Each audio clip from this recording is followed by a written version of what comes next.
Selamat malam Bapak Ibu sekalian. Wah, saya yakin kita tetap bersemangat untuk mempelajari satu rangkaian pelajaran seminar nubuatan kita. Hari ini adalah malam kedua, jadi saya yakin kita tetap semangat ya. Amin. Amin ya. Kita ada di dalam satu rangkaian seminar dengan judul Nubuatan menyatakan apa? Pengharapan ya. Mudah-mudahan lewat pelajaran kita dalam seminar demi seminar, pengharapan kita semakin bertumbuh. Dan barangkali ada di antara Bapak Ibu sekalian yang belum mendaftar ketika hadir ke tempat ini, kami sarankan untuk mendaftar terlebih dahulu ya, supaya kita bisa tahu dari malam ke malam Bapak Ibu datang terus atau tidak ya, karena kita menyediakan kenang-kenangan untuk Bapak Ibu sekalian yang terus datang di setiap malam. Dan satu komitmen dari kami, karena ini adalah seminar Alkitab, berarti orang-orang yang datang setiap malam adalah orang-orang yang mencintai apa? Alkitab. Jadi kami akan berikan Alkitab untuk orang-orang yang benar-benar menghargai dan mencintai Alkitab. Dan juga ada beberapa kenang-kenangan yang akan kami tinggalkan seperti DVD-DVD.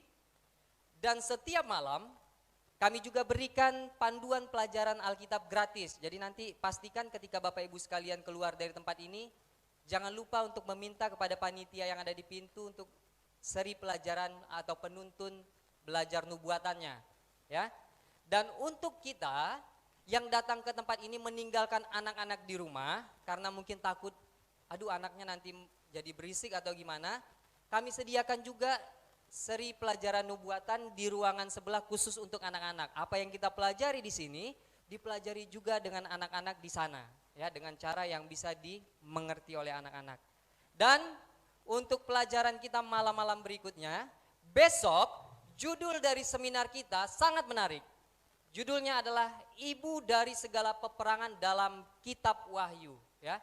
Saya yakin kita pernah mendengar Kitab Wahyu, ada kata-kata ibu dari segala peperangan di sana. Jadi pastikan besok malam dalam pelajaran yang sangat menarik kita hadir di sini, bawa saudara-saudari kita, teman-teman kita datang semua.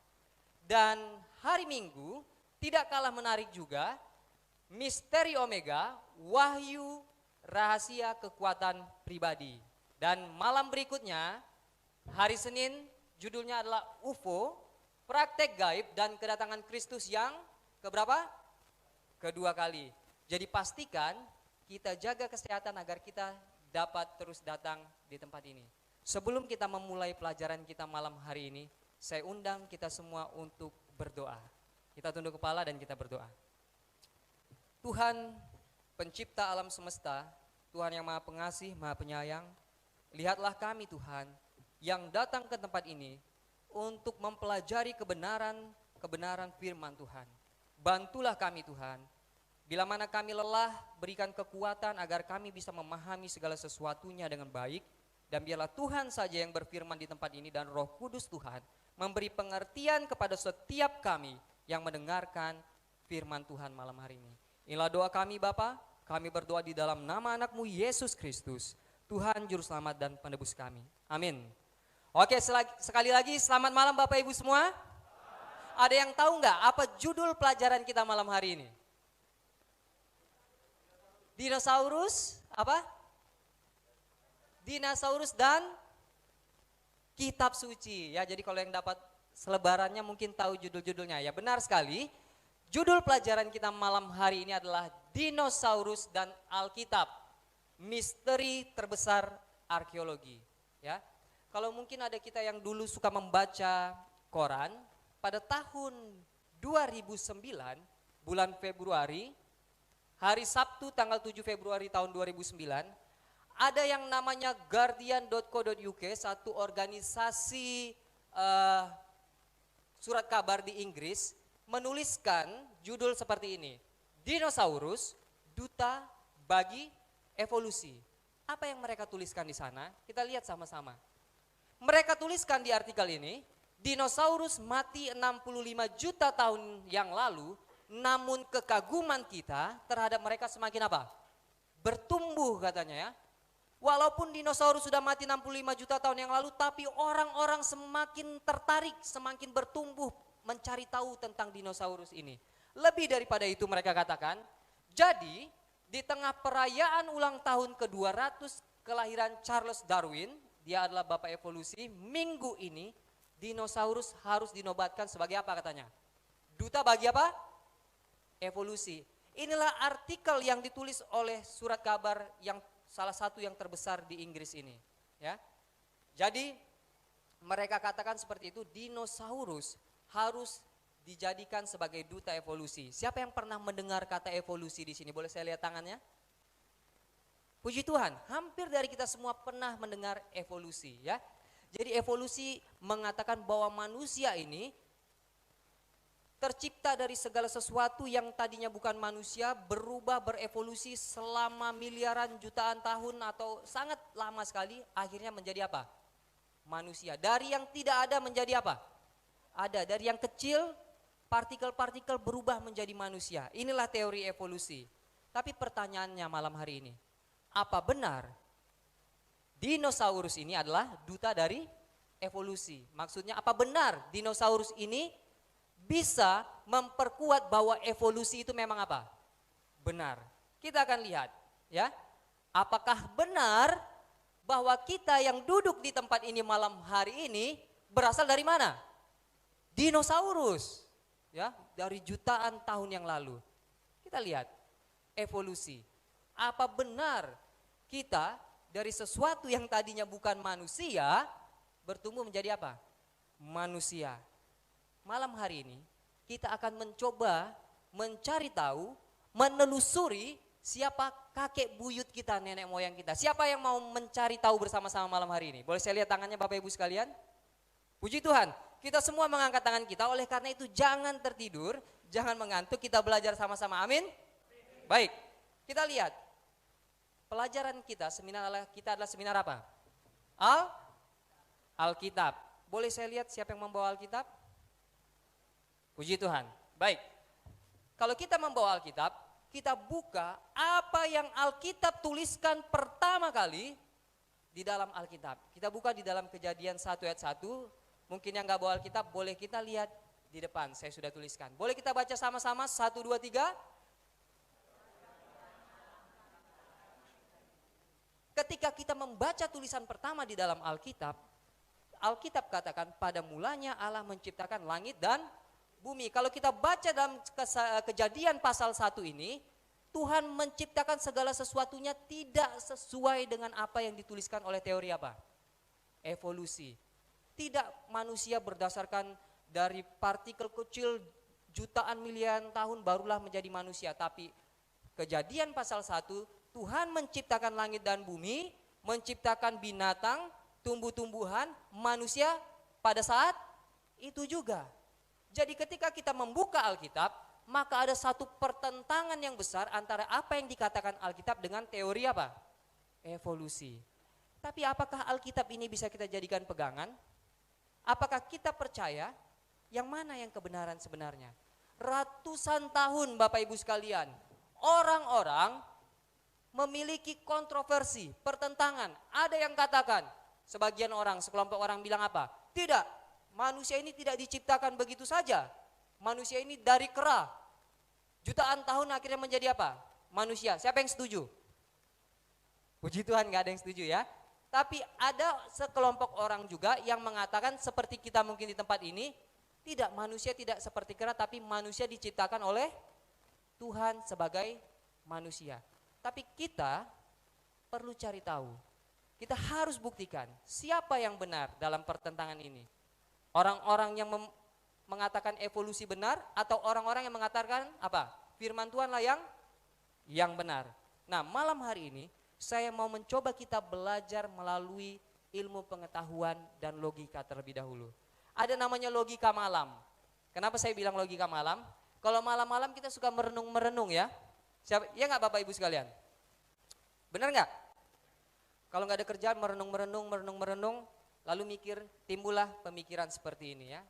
Coba kita juga merenungkan beberapa pertanyaan yang saya buat di sini. Yang pertama, ingat ya, semua tolong pikirkan ini. Boleh baca sama-sama 1, 2, 3? Dari mana saya berasal? Yang kedua tolong renungkan. 1, 2, 3 baca. Yang ketiga, tolong baca sama-sama 1, 2, 3. Kemana saya akan pergi? Baik Bapak Ibu sekalian, pertanyaan ini sudah kita simpan di dalam pikiran kita. Lalu coba kita bayangkan pertanyaan ini dan coba kita jawab dengan 2 pemikiran yang kita bawakan tadi, evolusi dan Alkitab. Oke, saya akan paparkan evolusi terlebih dahulu. Evolusi bisa menjawab dari mana saya berasal. Kalau kita tanya kepada evolusi, dari mana manusia berasal? Apa jawab evolusi? Dari kera. Oke, evolusi menjawab pertanyaan yang pertama. Kemudian, pertanyaan yang kedua. Kita tanya kepada evolusi, mengapa saya ada di sini?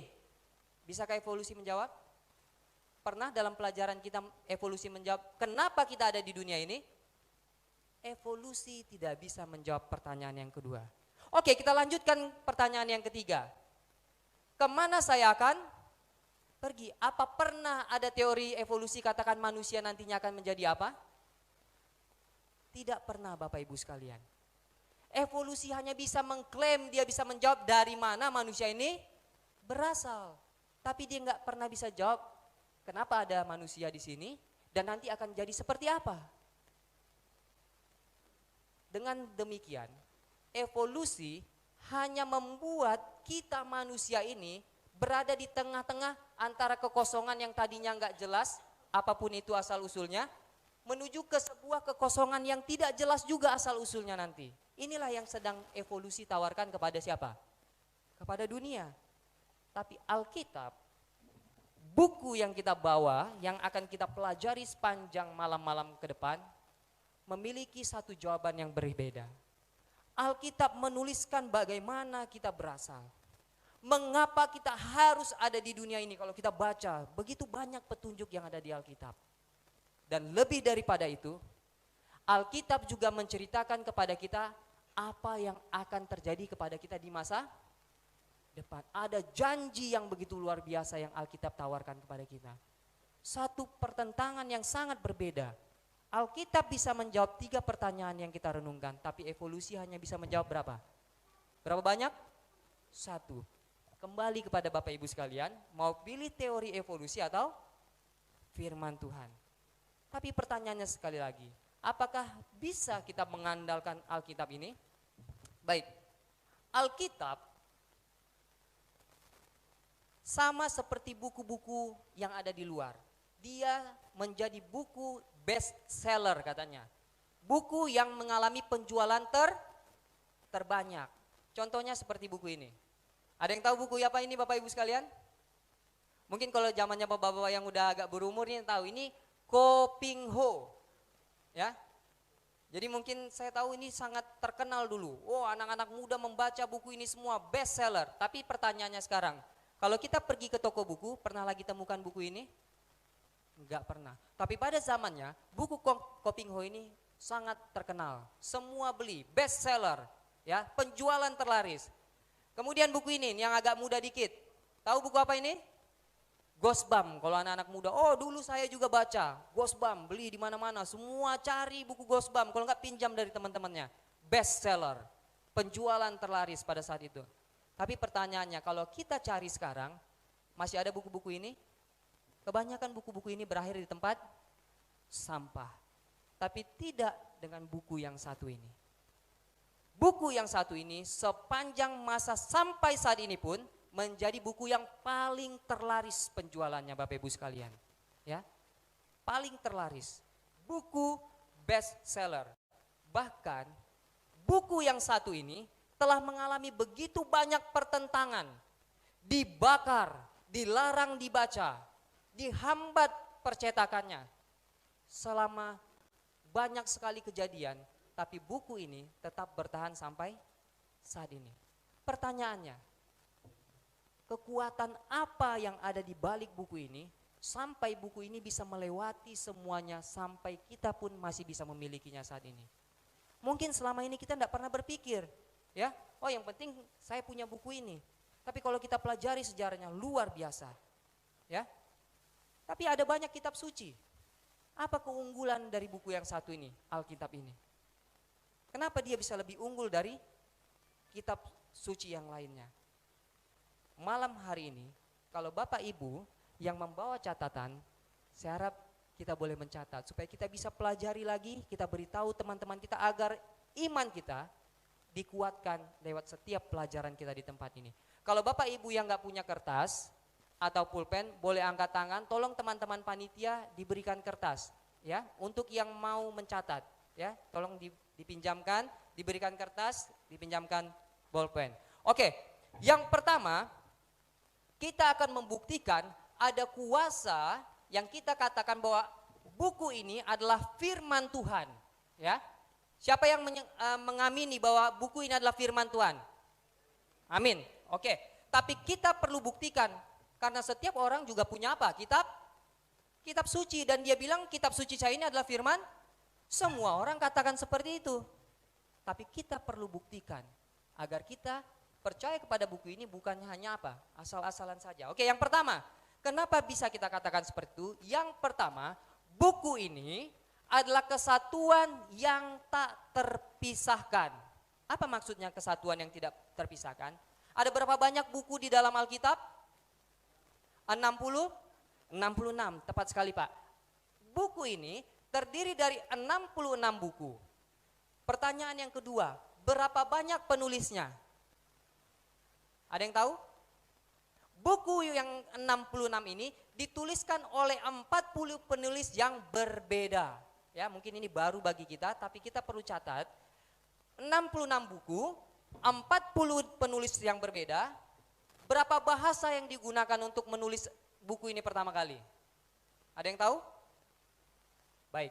Buku ini dituliskan dalam tiga bahasa. Bahasa Ibrani, bahasa Aram, dan bahasa Yunani. Lalu lebih dari ini, buku ini dituliskan melalui 3 benua, ya, Afrika, Eropa, dan Asia. Kemudian penulis-penulisnya berbeda dan rentang penulisan buku ini, ada yang tahu berapa lama? 1.600 tahun, ya. Jadi bayangkan satu buku dituliskan 1.600 tahun, penulisnya ada 40 orang yang berbeda, kemudian juga dari 3 benua, bahasa yang berbeda.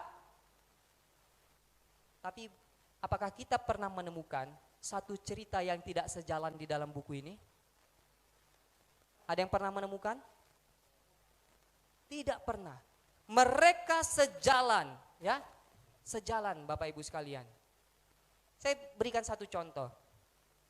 Bayangkan ya, buku ini ditulis 40 orang berbeda, tapi ceritanya sama, 1.600 tahun. 1.000 tahun yang lalu ada yang menuliskan, saya nggak pernah baca, kemudian dituliskan kembali sejalan. Tapi coba pikirkan seperti ini. Ada 40 dokter ahli kanker, disuruh menulis tentang kanker. Faktanya ketika mereka menuliskan tentang kanker, mereka satu profesi, tapi kenyataan pastilah mereka akan bertentangan satu sama lain. Itu sudah terbukti di dunia. Ada banyak dokter yang bertentangan, bukan begitu? Benar nggak? Ada dokter yang bilang boleh minum susu, ada dokter yang bilang nggak boleh minum susu, ada dokter yang bilang ini boleh dimakan oleh orang kanker, ada dokter yang bilang ini nggak boleh dimakan. Tapi buku ini 40 penulis yang berbeda tidak mengatakan seperti itu. Luar biasa, ya. Dituliskan di 3 benua, penulis yang berbeda, 1.600 tahun, tidak mengalami pertentangan. Kalau mungkin yang nulis cuma 1 orang, ya, mungkin Bapak yang di depan, dia tulis buku, wajar ya. Kalau dia sendiri yang tulis, dia nggak akan bertentangan, karena itu adalah tulisan dia sendiri. Tapi kalau 40 penulis, tidak mungkin seperti itu.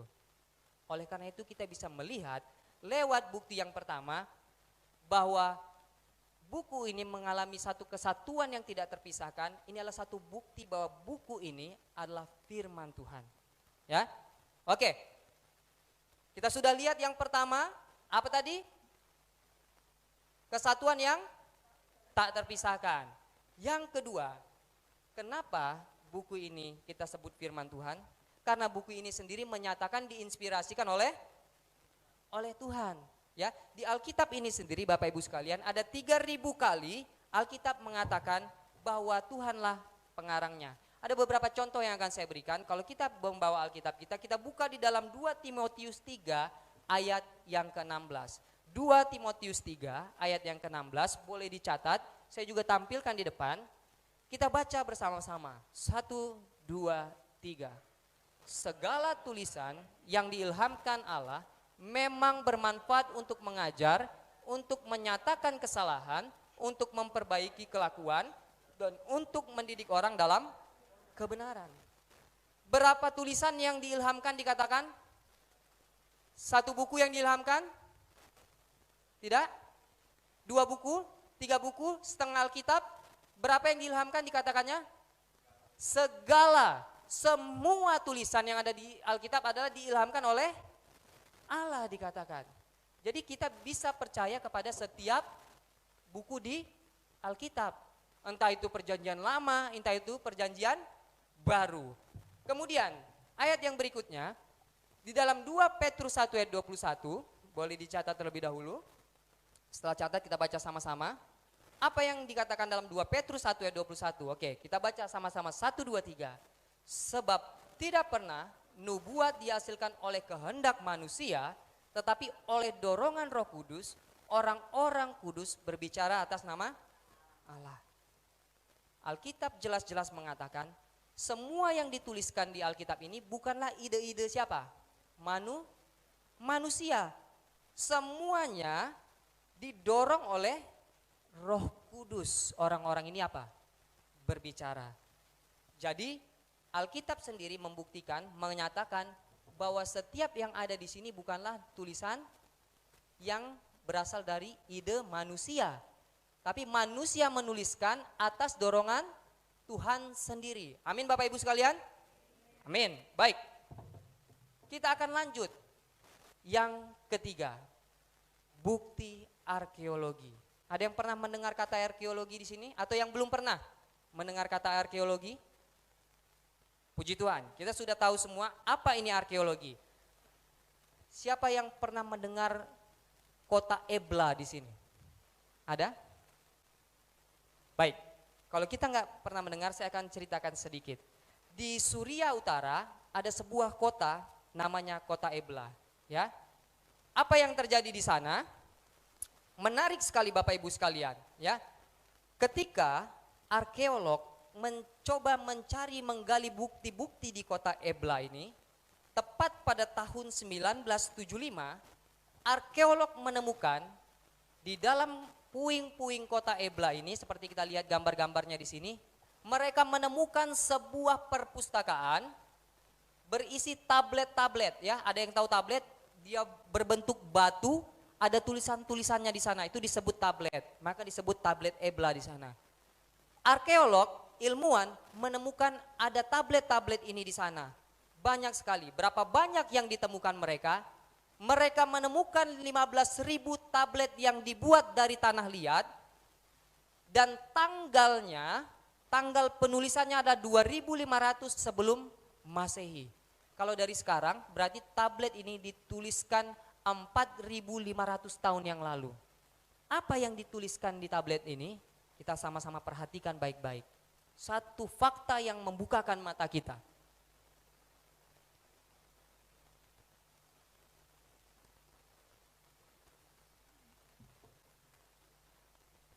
Tablet-tablet ini menuliskan tentang bagaimana cerita penciptaan yang pertama. Yang kedua, tablet-tablet ini juga menuliskan tentang kejadian banjir yang terjadi di seluruh dunia, katanya ada, kalau kita sebut apa? Air bah. Lalu yang ketiga, tablet-tablet ini menuliskan nama-nama walaupun terpisah-pisah, ada nama Esau, Abraham, ada kata Israel, Sinai dan Yerusalem di dalam tablet-tablet ini. Dan kemudian juga cerita yang sering kita temukan di Alkitab tentang dua kota berdosa, itu kota apa? Sodom dan Gomora. Kata Sodom juga ditemukan di tablet ini. Luar biasa Bapak Ibu sekalian. Bahkan ada banjir seluruh dunia yang kita sebut air bah ini, ya. Kita bisa juga banyak menemukan bukti-buktinya selain daripada tablet yang ada di Ebla ini. Ada bukti yang lain. Mungkin kalau yang teman-teman kita berasal dari Cina atau Tionghoa, mereka akan tahu ini. Ya, lihat. Ini ada tulisan Cina kuno, kapal ditulisnya di sana. Kapal ini terbentuk, kalau bisa lihat baik-baik di sana, dari kata perahu, kemudian kata apa? 8 dan orang. Kalau kita ingat perahu, isinya ada 8 orang, kita ingat cerita apa ini? Nuh, di dalam bahtera, dia diselamatkan 8 orang, satu keluarganya. Inilah dasar kata Cina kuno tentang apa? Kapal. Cerita-cerita Alkitab ini diakui, ya, tercatat menjadi satu ide atau gagasan dalam setiap penulisan-penulisan juga di dunia ini. Luar biasa, ya. Dan pertanyaan berikutnya, bagaimana dengan dinosaurus? Apakah fosil dari dinosaurus juga mengkonfirmasi atau mendukung penciptaan yang ada di dalam Alkitab? Siapa yang pernah mendengar dinosaurus, Bapak Ibu semua? Wah, kita semua mendengar dinosaurus. Tapi kita akan lihat, tadi kita lihat tablet-tablet itu mendukung semua cerita-cerita Alkitab. Tapi sekarang pertanyaannya, dapatkah kita membuktikan bahwa dinosaurus ini juga mendukung apa yang ada di Alkitab? Kita akan lihat. Bagaimana kita akan mengkonfirmasinya? Ya, saya mau ceritakan satu cerita tentang teori evolusi, mungkin kita sudah lupa. Teori evolusi mengatakan dinosaurus yang contohnya gambar di depan ini, yang inilah manusia bisa gambarkan, mereka hidup 65 juta tahun yang lalu. Berapa tahun? Berapa tahun? 65 juta tahun yang lalu.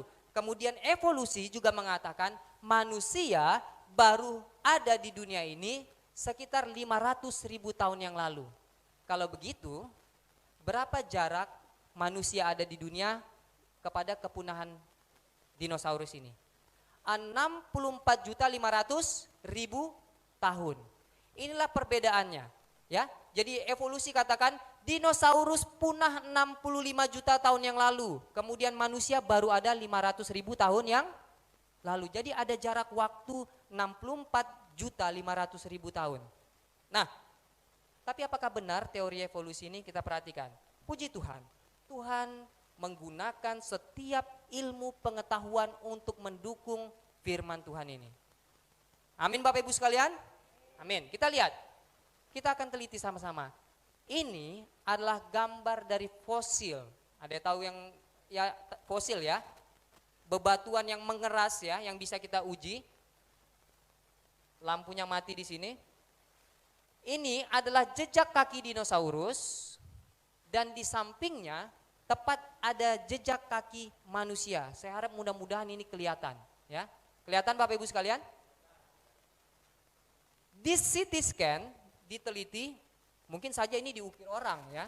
Mungkin ini diukir orang. Tapi di CT scan dengan teknologi-teknologi penguji kebenaran daripada ilmuwan, maka mereka lakukan pengujian seperti ini dengan tahap-tahap pengujian scan dipotong berkali-kali, maka fosil ini dinyatakan adalah benar. Kemudian mereka membuktikan jejak kaki dinosaurus itu benar-benar berdampingan dengan jejak kaki manusia itu. Dan juga pada waktu yang sama dari umur bebatuannya. Jadi mereka teliti, kalau begitu tadi evolusi bilang apa?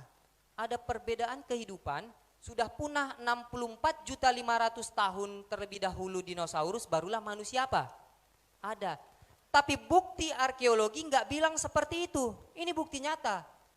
Bukti arkeologi katakan lewat fosil ini, dinosaurus, hewan-hewan besar, hidup bersama-sama dengan apa? Manusia. Mungkin baru di antara kita yang pernah mendengar tentang ini ya.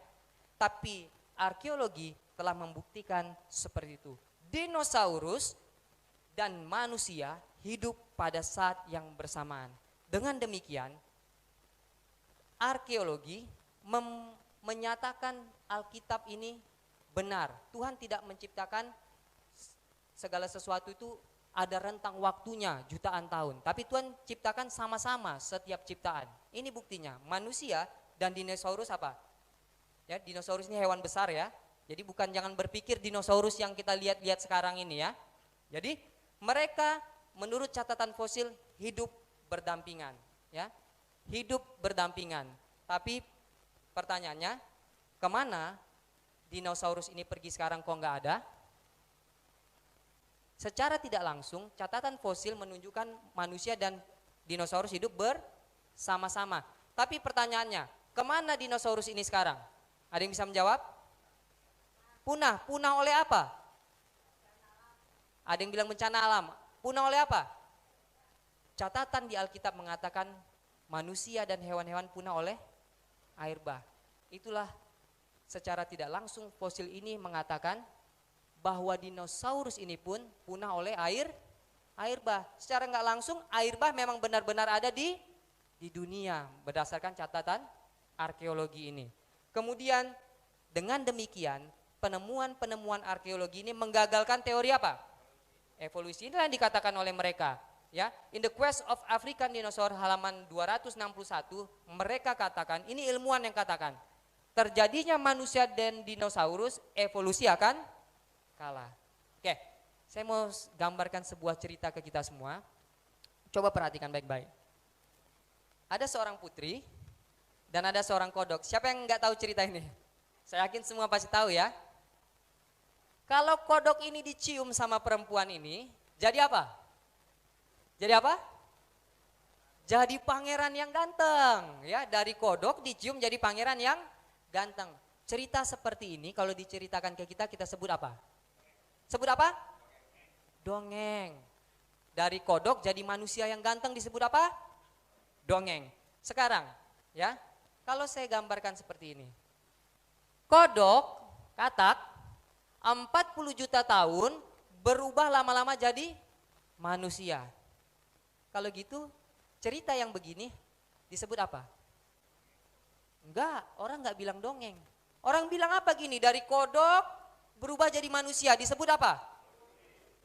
Tadi kita bilang di awal, kodok dicium jadi manusia ganteng disebut Kalau gitu, apa yang dimaksud dengan evolusi ini? Evolusi hanyalah dongeng ilmiah, Bapak Ibu sekalian. Amin? Nah, baik. Jadi kita telah melihat bahwa arkeologi membuktikan, menyangkal teori apa? Evolusi. Dan di satu sisi yang lain, arkeologi terus menguatkan setiap firman Tuhan. Apakah kita semakin yakin dengan firman Tuhan? Sampai yang ketiga ini, coba kita lihat lagi. Apa yang mereka katakan? William F. Albright dari World Renowned Archaeologist, ini para arkeologi yang terkenal, dia katakan tidak ada keraguan bahwa arkeologi telah mengkonfirmasi inti sejarah dari tradisi apa? Perjanjian lama. Ahli arkeologi bilang apa? Setiap perjanjian lama itu sesuai dengan penemuan arkeologi sudah terbukti, katanya ya. Tidak ada keraguan. Lebih lagi dari itu dia katakan, penemuan demi penemuan telah membentuk keakuratan rincian yang tak terhitung banyaknya dan telah membuat pengakuan yang semakin meningkat dengan nilai Alkitab sebagai sumber sejarah. Bahkan ketika penemuan-penemuan ini terungkap, ilmu pengetahuan katakan apa? Alkitab pun bisa dijadikan pegangan sebagai ilmu apa? Sejarah, karena telah terbukti kebenarannya. Luar biasa Bapak Ibu sekalian. Lebih dari itu ada satu cerita lagi yang mungkin kita banyak nggak tahu di sini. Pada tahun 1947 di suatu daerah ya, namanya Qumran. Ada yang pernah dengar? Pernah ya? Ada banyak gua-gua di sana. Gua-gua Qumran.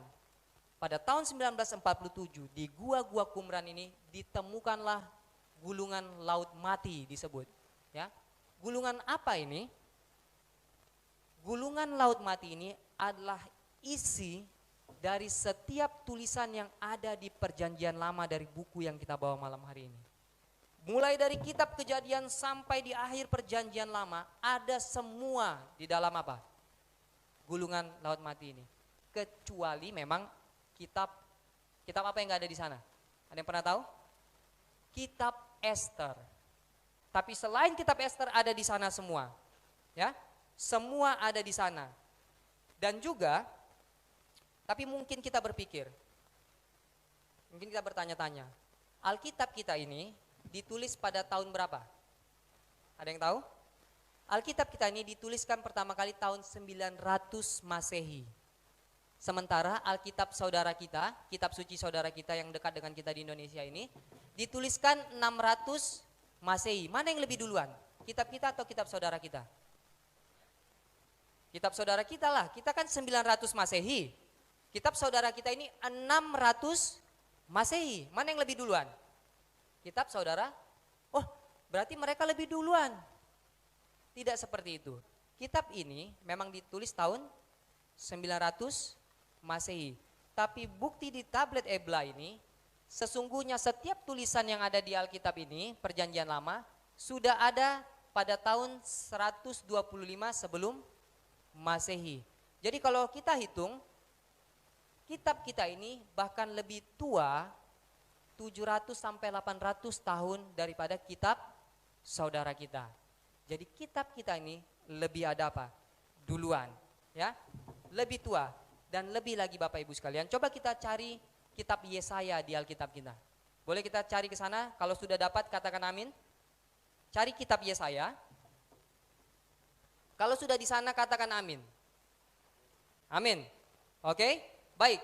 Saya hanya mau tunjukkan dalam gulungan laut mati ini, di Gua Qumran ini, kitab Yesaya yang Bapak Ibu dan saudara-saudara sekalian sedang buka, setiap tulisan yang ada di sana persis dengan apa yang telah ditemukan di Gua Qumran ini. Kalau kita hitung 125 tahun sebelum Masehi sampai sekarang tahun 2015, ada 2200 tahun, dan kitab Yesaya yang Bapak Ibu buka saat malam ini persis sama yang ada di sana. Berumur 2200 tahun dan tidak ada perubahan sedikit pun. Puji Tuhan. Puji Tuhan untuk itu. Oleh karena itulah kenapa dikatakan di dalam Mazmur 119 ayat 160, dasar firman-Mu adalah apa? Kebenaran. Ya. Bukti arkeologi. Mereka katakan, Sir Frederick Kenyon katakan, orang Kristen dapat mengambil seluruh Alkitab di tangannya dan mengatakan tanpa rasa takut atau ragu-ragu bahwa di tangannya mereka memegang firman Allah yang benar, diturunkan tanpa kehilangan kepentingan dari generasi ke generasi selama berabad-abad. Inilah kata-kata dari arkeolog. Lalu juga dikatakan oleh Nelson Gluck, dapat dinyatakan dengan tegas bahwa tidak ada penemuan arkeologi yang pernah bertentangan dengan apa? Alkitab. Kita sudah lihat 3 dan kita akan lanjut yang keempat. Arkeologi menguatkan Alkitab, tidak pernah bertentangan. Yang keempat, Alkitab memprediksikan apa? Masa depan. Boleh saya lihat berapa banyak yang datang tadi malam? Boleh saya lihat tangannya Bapak Ibu? Oke, terima kasih. Puji Tuhan, ada cukup banyak yang datang. Kita lihat apa yang dikatakan contohnya di dalam Yesaya 46 ayat 9 dan ayat 10. Boleh kita baca sama-sama dengan keras. 1, 2, 3. Ingatlah hal-hal yang dahulu dari sejak purbakala. Bahwasanya akulah Allah dan tidak ada yang lain. Akulah Allah dan tidak ada yang seperti aku. Yang memberitahukan dari mulanya hal yang kemudian dan dari zaman purbakala apa yang belum terlaksana. Yang berkata keputusanku akan sampai dan segala kehendakku akan kulaksanakan. Kitab Yesaya mengatakan Tuhan akan memberitahu apa yang ada di masa depan. Tidak ada kitab suci yang mengatakan seperti kitab suci kita. Kalau kita yang sudah datang tadi malam, kita bisa melihat sebuah contoh ya. Sebuah contoh bagaimana Tuhan mengatur segala sesuatunya. Firman Tuhan dapat memprediksikan apa yang terjadi di masa depan. Ya, satu contoh. Alkitab di dalam Daniel pasal kedua menceritakan sebuah patung negara-negara. Tapi sebelumnya 150 tahun sebelum itu setelah dikatakan dalam kitab Yesaya bahwa Babylon itu akan hancur nantinya. Lebih daripada itu disebutkan juga di dalam kitab Yeremia, boleh catat yang mau mencatat, bangsa yang mengalahkan Babylon ini pun disebutkan oleh Alkitab. Luar biasa. Lebih daripada itu lagi, nama orang yang akan menaklukkan Babylon ini pun disebutkan di dalam Yesaya 45 ayat yang pertama. Siapa namanya? Kores. Bahkan cara mengalahkannya pun Tuhan sebutkan di sana. Luar biasa. 150 tahun sebelum Kores lahir, namanya sudah ditentukan. Alkitab kita sangat luar biasa Bapak Ibu sekalian. Ya, kita telah belajar kemarin, bahkan kepala dari emas adalah Babylon dikatakan. Lengan dan dada dari perak adalah apa? Apa? Pinggang dan perut dari tembaga Yunani. Kaki dari besi Roma. Kaki dan jari kaki yang bercampur dari tanah liat 10 kerajaan Eropa yang terbagi. Lihat, Alkitab dalam satu pasal saja bisa menggambarkan 2500 tahun ke depan dan menjadi sejarah bagi kita. Luar biasa sekali. Alkitab dapat memprediksi. Alkitab adalah satu-satunya, ya, satu-satunya buku suci di dunia yang dengan akurat memprediksikan bangkit dan runtuhnya apa? Bangsa-bangsa. Pernah dengar di kitab yang lain? Memprediksikan dan tepat terjadi, bangsa-bangsa akan berganti mengalahkan? Tidak ada Bapak Ibu sekalian. Hanya Alkitab yang mengatakan. Tapi lebih dari 4 ini Bapak Ibu sekalian, kita telah melihat keajaiban-keajaiban. Tapi ada yang lebih daripada semuanya ini. Yang kelima, Alkitab dapat mengubah apa? Hidup. Alkitab dapat mengubah hidup. Ia memiliki kekuatan yang mengubahkan seorang pemabuk menjadi seorang yang baik dan ramah. Seorang pencuri menjadi orang yang baik. Seorang preman di pasar membaca Alkitab menjadi orang yang ramah. Seorang pelacur menjadi wanita yang murni. Kita telah melihat kesaksian banyak orang, mereka diubahkan oleh apa? Alkitab. Dan ada sebuah contoh di sebuah kepulauan. Ini cerita benar. Datanglah seorang ateis ke sebuah kepulauan ini. Lalu dia lihat orang-orang di kepulauan ini senang sekali membaca Alkitab dan bernyanyi lagu-lagu Kristen. Lalu seorang ateis ini datang kepada mereka, katakan begini, kenapa kalian masih melakukan hal-hal bodoh seperti ini? Di luar sana, buku ini sudah dianggap buku dongeng. Enggak ada lagi yang begini-beginian. Lalu apa yang dilakukan oleh rakyat di sini? Mereka ceritakan kepada kepala desanya. Lalu kepala desanya datang, dia dekati seorang ateis ini, lalu dia tunjukkan kepada seorang ateis ini, Pak, sini sebentar. Lihat kuali yang besar di sana itu, yang sedang dipanaskan itu. Ya, saya lihat katanya. Kuali itu sebelum Alkitab datang ke tempat ini, biasanya kami gunakan untuk merebus orang-orang seperti Bapak. Mereka adalah kanibal. Tapi karena Alkitab telah hadir di tempat ini, kuali itu tidak pernah lagi kami pakai untuk merebus manusia. Ini adalah kisah benar di daerah New Zealand sana, Fiji dan sekitarnya. Alkitab mengubahkan hidup banyak orang Bapak Ibu sekalian. Mungkin juga kita yang hadir ke sini karena telah diubahkan oleh apa? Firman Tuhan yang ada di dalam Alkitab. Jadi kita telah melihat 5 hal yang ada di sini. Jadi ketika Tuhan berfirman, pada mulanya Allah menciptakan langit dan bumi. Apakah kita percaya? Apakah kita masih mau terbuai dengan dongeng-dongeng evolusi yang ada di luar sana? Anak-anak kita diajarkan teori-teori evolusi, menyangkal sang pencipta kita. Tapi buku ini menuntun kita kepada pencipta kita. Tapi ada pertanyaan lain. Bagaimana kita tahu bahwa Tuhan yang menciptakan semua ini? Saya berikan satu contoh terlebih lagi ya. Siapa yang punya jam di sini? Siapa yang punya jam? Boleh angkat tangan? Contoh, saya bawa jam di sini ya. Ya, mungkin jamnya seperti ini. Bagaimana kalau saya berpikir, saya bilang sama Bapak Ibu sekalian, Pak, Bu, teman-teman semua, jam saya ini enggak tahu dari mana asalnya. Ya, miliaran tahun sekarang udah jadi jam. Lalu kena sinar matahari, barulah dia bisa berjalan, berdetak. Bapak Ibu ada yang percaya? Tidak ada yang percaya. Saya yakin bahkan kalau saya cerita begitu orang bilang saya apa? Bilang saya apa? Gila, hanya orang gila yang berpikir seperti itu. Kalau kita lihat jam, tepat 1 detiknya bergerak sama terus, ya enggak? bentuknya pun bagus. Setiap hari tidak pernah melakukan kesalahan kecuali habis baterai, ya enggak? Kalau kita sudah melihat begini, masihkah kita masih berpikir, oh ini berubah miliaran tahun jadi begitu saja? Melihat ilustrasi ini, kita bisa menyatakan jam saja pasti ada yang menciptakannya.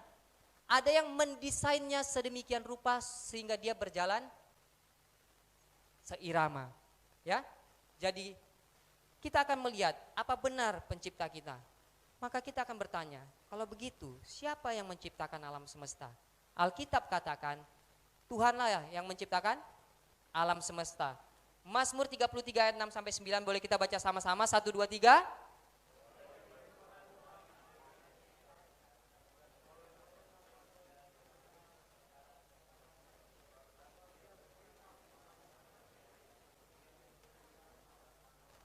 Mazmur katakan, firman Tuhanlah yang telah menjadikan segala sesuatunya. Roma 1 ayat 20, sebab apa yang tidak nampak daripadanya yaitu kekuatannya yang kekekalan keilahiannya dapat nampak kepada pikirannya dari karyanya sejak dunia diciptakan sehingga mereka tidak dapat berdalih. Ya, contoh juga seperti ini.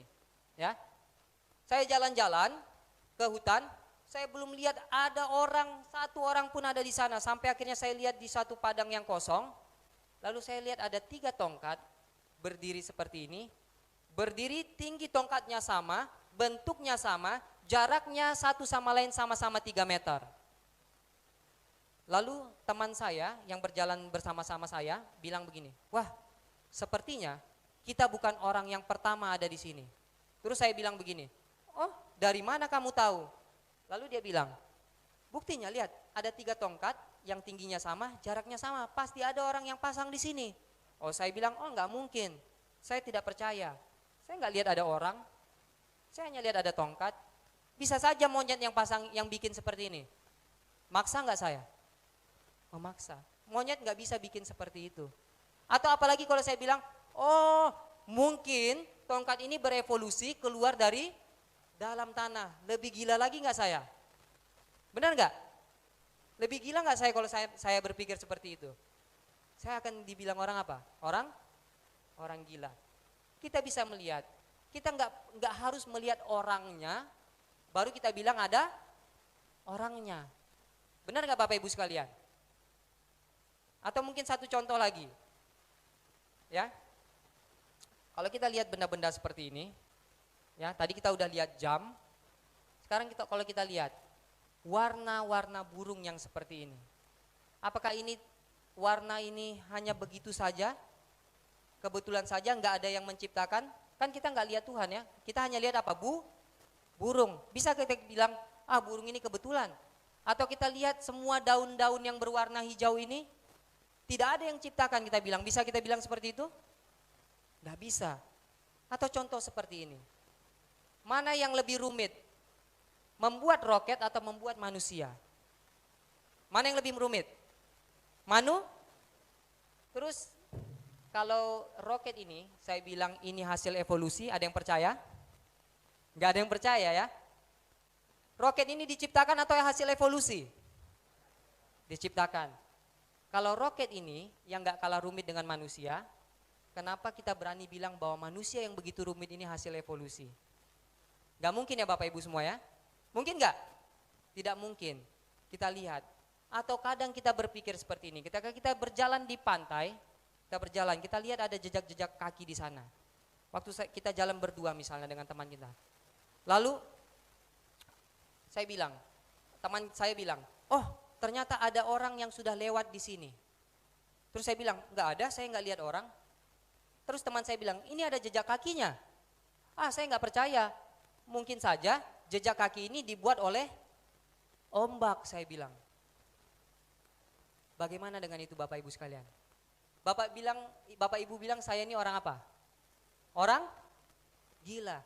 Itulah kenapa Alkitab katakan, coba kita baca sama-sama dalam Mazmur 14 ayat 1, kita baca dengan kuat sama-sama, 1, 2, 3.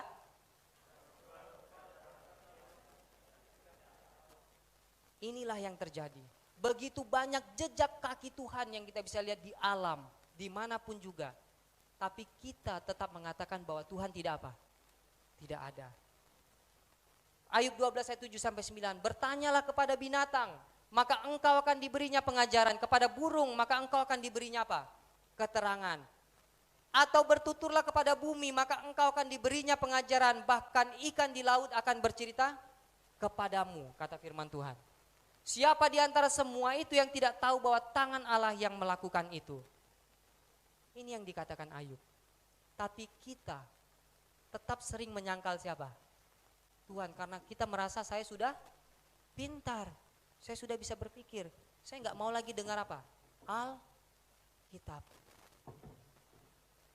Dan mungkin kadang-kadang orang bertanya, kalau begitu berapa umur bumi katanya? Ada yang mau tahu berapa umur bumi? Oke, kita lihat.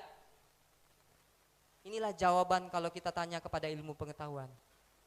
Tidak ada jawabannya. Macam-macam. Orang katakan tahun 1862, 20 juta tahun. Tahun 1899, 90 juta tahun. Bahkan terakhir 1956, 4,5 miliar tahun. Tahun 2008 ilmu pengetahuan katakan 5 miliar tahun. Mana yang benar? Kita mau pilih hasil dari ilmu pengetahuan ini. Adakah ilmu pengetahuan bisa jawab umur bumi? Enggak bisa, Bapak Ibu sekalian. Kalau begitu, berapa umur bumi ini? Alkitab mengatakan kalau kita pelajari, berapa umur bumi? 6.000 tahun. Dan kalau kita cari di internet umur bumi muda, maka kita menemukan fakta yang menakjubkan. Maka akan keluar di sana umur bumi muda adalah berapa? 6.000 tahun. Jadi pengetahuan bila dibuktikan terus-menerus maka akan sejalan dengan Alkitab. Inilah yang akan terjadi Bapak Ibu sekalian. Dan yang terakhir, satu bukti yang paling mengejutkan, pada tahun 2005 telah ditemukan oleh para ilmuwan jaringan lunak, ya, bukan tulang belulang tapi jaringan lunak, daging dan darah T-Rex, Tyrannosaurus Rex, yang dikatakan ini adalah fosil 70 juta tahun tapi dengan jaringan darah yang masih utuh. Dikatakan selama lebih dari 1 abad pembelajaran mengenai dinosaurus terbatas pada fosil tulang, tapi sekarang peneliti telah menemukan jaringan lunak berumur 70 juta tahun yang mungkin adalah jaringan dan sel seekor Tyrannosaurus Rex. Lihat, inilah gambarnya. Dagingnya masih hampir utuh terlihat. Darah-darahnya masih hampir utuh. Tapi dengan demikian, ilmuwan mengatakan penemuan terbaru ini hanya satu lagi contoh bukti ilmiah yang membuktikan evolusi tidaklah benar. Bukti yang kebanyakan anak sekolah tidak akan pernah lihat dalam buku pelajaran mereka. Kenapa? Karena jaringan lunak, darah dan daging tidak bisa bertahan jutaan tahun. Hanya dapat bertahan ribuan tahun. Jadi Bapak Ibu sekalian, kita telah melihat segala sesuatunya. Sekali lagi, apa yang terjadi kepada dinosaurus? Apa yang terjadi kepada dinosaurus? Kemana mereka? Punah oleh air bah. Kita akan punya waktu untuk pelajari itu. Ya. Sekali lagi, Kejadian 1 ayat 1, pada mulanya Allah menciptakan langit dan bumi. Oleh karena itu Bapak Ibu sekalian, serahkanlah kekhawatiranmu kepadanya sebab ialah yang memelihara kamu. Alkitab ini berisikan tentang kasih Tuhan kepada kita, tentang rencana keselamatan Tuhan kepada kita Bapak Ibu sekalian. Ya. Ini adalah firman yang hidup yang dapat mengubahkan setiap orang. Oleh karena itu Bapak Ibu sekalian, dekatkanlah dirimu sekarang dengan Dia dan menjadi damai sehingga kebaikan akan datang kepadamu. Alkitab ini memang adalah buku terlaris di dunia. Tapi apa yang kita lakukan kepada buku yang dapat mengubahkan kehidupan kita, buku yang memberikan pengharapan kepada kita, mungkin kita tinggalkan di sudut-sudut rumah kita. Mungkin bukan menjadi buku yang paling sering kita baca. Kita telah melalaikan surat cinta daripada Tuhan kepada kita, yang berisi rencana keselamatan yang diberikan khusus kepada kita semua Bapak Ibu sekalian. Malam hari ini kita telah membuktikan lewat 5 langkah ini betapa luar biasanya firman Tuhan. Tidak terbantahkan. Bila mana Bapak Ibu sekalian setelah melihat semua pelajaran malam hari ini, mau berpikir, Tuhan, mulai hari ini saya mau lebih mengenal Tuhan melalui firman Tuhan lebih dekat lagi. Mulailah malam hari ini Bapak Ibu sekalian. Bila Bapak Ibu mau memulai, saya sarankan mulailah dengan kitab Mazmur yang akan memberikan jalan keluar dari tekanan-tekanan hidup kita. Atau boleh membaca kitab Yohanes yang merupakan Injil yang sangat praktis dalam kehidupan kita. Mazmur 139 ayat 17 dan 18 katakan, dan bagiku betapa sulitnya pikiranmu ya Allah, betapa besarnya jumlahnya jika aku mau menghitungnya. Itu lebih banyak daripada pasir. Apabila aku berhenti, masih saja aku bersama-sama engkau. Sebab aku mengetahui rancangan-rancangan apa yang ada padaku mengenai kamu. Demikianlah firman Tuhan. Boleh kita baca sama-sama? 1, 2, 3, yaitu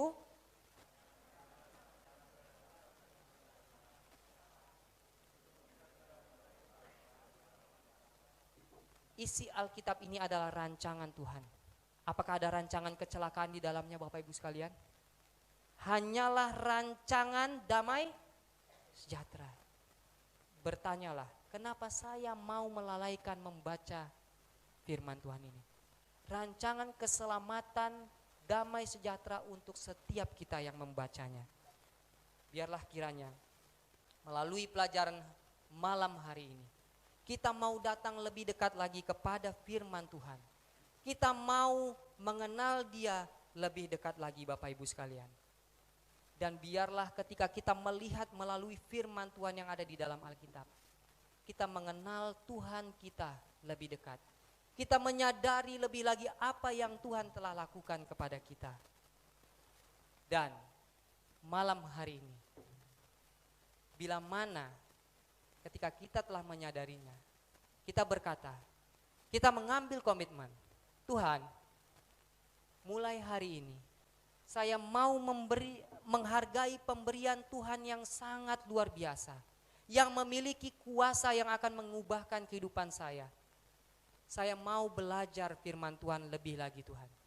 Bila ada di antara kita yang mengambil komitmen seperti itu malam hari ini, boleh kita angkat tangan kita Bapak Ibu sekalian. Angkat tangan kita. Berdoa di dalam hati, Tuhan berikan kuasa kepada saya. Puji Tuhan. Terima kasih banyak. Kita akan tutup dengan doa. Bapa yang bertahta dalam kerajaan surga, Tuhan pencipta alam semesta, malam hari ini Tuhan, kami telah melihat bahwa Tuhan telah menuliskan sebuah buku sebagai surat cinta Tuhan kepada setiap kami yang hadir di tempat ini. Tulisan yang Tuhan ilhamkan adalah satu rancangan keselamatan kami. Biarlah kiranya Tuhan bantu kami untuk lebih rindu lagi mempelajari Alkitab ini Tuhan, dari awal hingga akhir. Ya Bapa, kami tahu setan tidak senang untuk hal ini, tapi bantulah kami Tuhan, berikan kekuatan bila mana kami tidak mengerti Tuhan. Berikanlah Roh Kudus-Mu Tuhan untuk mengajari kami, agar setiap firman yang kami baca dapat kami mengerti dan kami mendapatkan perubahan di dalam kehidupan kami hanya melalui kuasa dan kasih karunia Tuhan. Inilah doa kami Tuhan, kami berdoa di dalam nama anak-Mu Yesus Kristus, Tuhan, Juru Selamat dan Penebus kami. Amin.